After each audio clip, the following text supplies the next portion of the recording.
Governor, how would you respond if and when the president issues widespread COVID testing in schools? Is that something you would fight here in Florida? And your response to the judge ruling that the anti-riot law you support violates First Amendment rights? I did not know that. Which court was that decided that? Because we got the one dismissed. Was that Northern District of Florida? U.S. District Judge Mark Walker's ruling. That's a foreordained conclusion in front of that court. So we will win that on appeal. I guarantee you we'll win that on appeal. Just like we'll win the parents' rights one on appeal, just like we won almost anything out of Tallahassee on appeal. That's just kind of the way the cookie crumbles. So we're not in terms of schools, the federal government doesn't have the power to force schools to do any of that. They can recommend, but I would point out, look at the CDC recommendations for schools and look at how that came into being.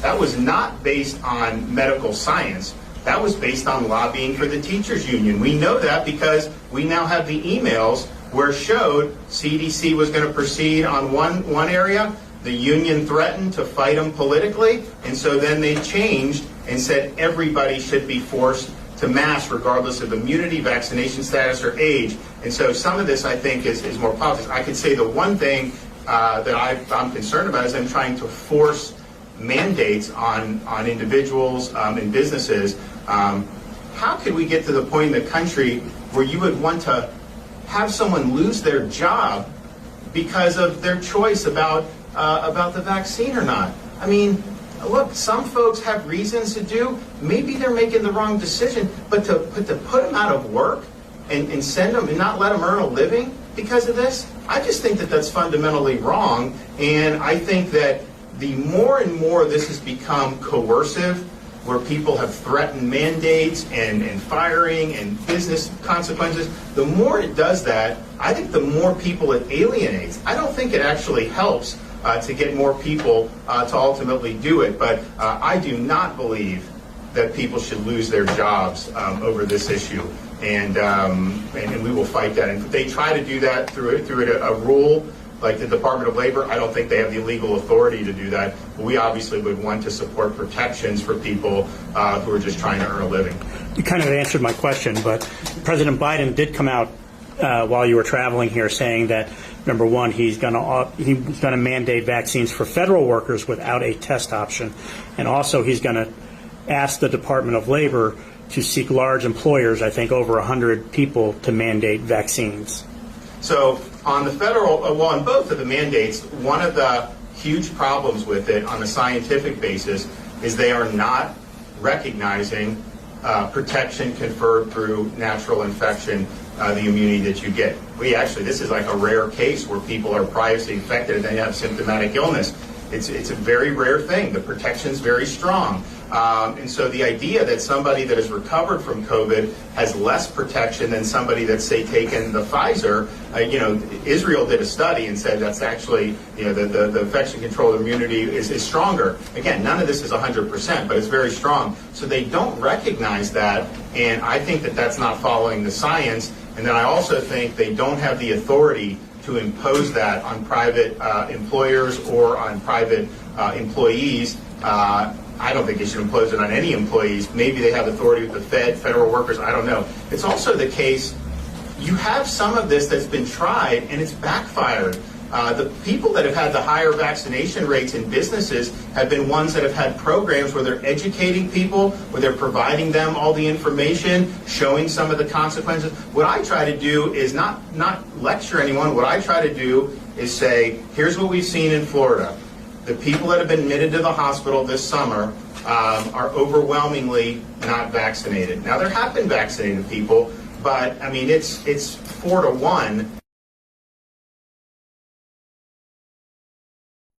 Hospitalization in Florida, those are over 50, 85% of them are vaccinated. So you're talking about a relatively small slice of the population that is leading to a lot of these hospitalizations. So we put that out there for folks, let them know kind of this is what we're seeing. But I think forcing this and coercing people, I don't think is the right decision. So I'd imagine that you're going to see a lot of activity in the courts. If they try to do that through an executive action. I mean, Congress has never legislated this. This should just be him doing it on his own, and that's not, I think, the way to do it. But it's surprising that given the numbers we've seen now in Florida with this downward trend, that this early treatment wasn't part of the 6-point plan. Because I think that this is something that clearly there was a deficit of knowledge of. The federal government had not promoted this in any meaningful way for this whole year. Here we have now done it, and people can talk about how they've done. I mean, when we first did the site in Jacksonville a month ago, there was a lady that went in and she was almost passed out on the floor. Someone took a photo, it went viral. She got the Regeneron, and like 48 hours later, she was in good shape. So this has really had a positive impact on a lot of people, and the treatment aspect of this, I think, has been neglected. We've obviously tried to fill that void here, but man, going into, as we get into the fall and winter, you start to see these Delta waves in some other parts of the country. They should have these treatment centers set up and ready to go. You know, we had hoped that once you reach a certain level of vaccination, that it basically would just be like herd immunity. You wouldn't see surges. I mean, Fauci said if you have 50%, you wouldn't see surges anymore. That's obviously not the case. I mean, in Israel, they're having a major surge. You have other places that have had vaccinations. So we just have to understand that and say, okay, the vaccination is going to reduce the likelihood you end up in the hospital, provide you protection against severe illness, but clearly you're still seeing this thing spread in these waves. Now we're going down, which is great here, but as you start to see waves take off in other places, or if we see another wave take off in other places, we want people to know that you got an option right here to be able to actually treat yourself, to get treatment for this, and that it is in fact a treatable illness. And the average person, prior to us doing this, I think just believe that you get COVID, you go home, and you hope you don't get deathly ill. And if that happens, then fine. But if you do get really ill, you end up in the hospital, probably in the ICU, and potentially even the worst could happen.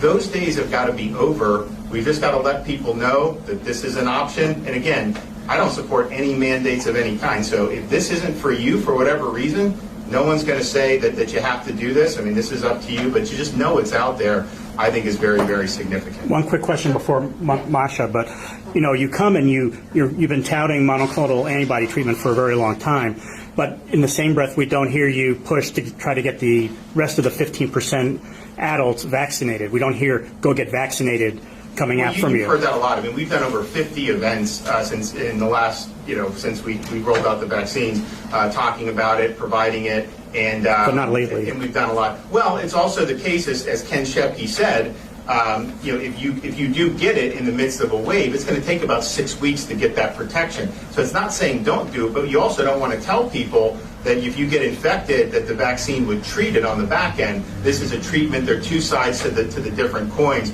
So we had probably the most robust vaccine distribution plan in the country. I remember we come to Pasco. We're doing it in these senior communities. We're going around providing it, and then as we did the seniors, we got it into, businesses could come get their employees. We did all that, and I think that was something that's been, that was well received. But at the same time, treatment's just a different component to it. And let's just be honest, 100% of adults in Florida know that there are vaccines available. We don't need to set up sites because all you got to do is go to your local pharmacy. Every single pharmacy will give them to you free of charge. In fact, anywhere I go, I see the signs in the wall. So people understand it, and the reason why we've done this during this wave is because we saw a need for it. I saw people getting admitted to hospitals who would not have if they had just known about this. And so we decided to do something about it, and we've been able to help an awful lot of people as a result. Yes, ma'am. So this is a little off topic. Multiple law enforcement officers tell me that they're very frustrated with our juvenile justice system, from St. Pete to Polk to Volusia County. They say the system keeps releasing serious repeat offenders. Two flaws. One is the DRE. The second is the 21-day max hold. I was curious if you would look at our reports and take a look at this, and also wanted to get your thoughts on the current juvenile justice system and its treatment of serious... So these are the sheriffs in those counties? The Polk County Sheriff, the St. Pete Police Chief, and the Volusia County Sheriff. Yeah, no, I'm happy to look. I know my office has worked with the Volusia Sheriff because we've had issues down there. I'm happy to sit down with Grady Judd, great guy, to see kind of where we're going. And, we're also... we're at a point now where I think with that agency, if we need to make some moves, we probably could do it. But I mean, it's a tough issue, but it's definitely an issue that's been very problematic in some of these communities. And so, yeah, we absolutely would be willing to sit down, review that, and take any suggestions that they have. Okay, well, What about the Bucks? well, that's what I was going to say. I hope the weather holds up tonight, but either way, I like our chances. And I mentioned this the other day. We were in Lakeland.